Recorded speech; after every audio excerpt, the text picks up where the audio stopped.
बिस्मिल्लाहिर्रहमानिर्रहीम। अस्सलाम वालेकुम। उम्मीद है आप सब लोग खैरियत से होंगे। आज हम बात करेंगे चेहरे पर मसाज करना कितना ज़रूरी है और चेहरे पर मसाज करने से पहले ऐसा क्या इस्तेमाल किया जाए जिसके इस्तेमाल से आपके जो मसाज है इसके रिजल्ट्स आपको दुगना मिले, और इसके अलावा मसाज किस चीज़ का करना चाहिए। तो जैसे ही मौसम सरमा शुरू होता है, मौसम सरमा के शुरू होते ही इंसान की जिल्द बहुत ज़्यादा खुशक हो जाती है।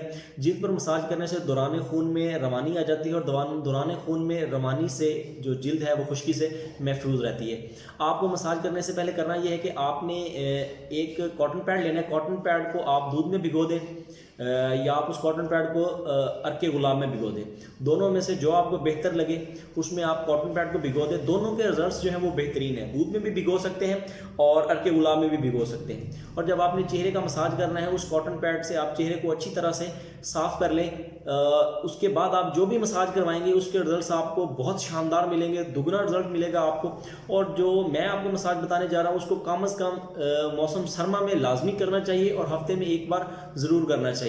आपने रोगन बादाम लेना है और रोगन जैतून लेना है, दोनों को मिक्स कर लें। ये दोनों आपने हम वज़न लेने हैं, एक जैसा वज़न हो। इनको मिक्स करने के बाद आपने चेहरे पर और हाथों पर अच्छी तरह से मसाज करें। इसके इस्तेमाल से आपका जो चेहरा है नरम व मुलायम हो जाएगा और इसके इस्तेमाल से आपको जो रिजल्ट्स हैं वो देर पा मिलेंगे।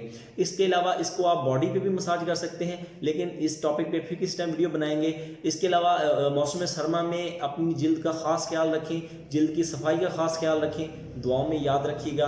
अल्लाह हाफिज़।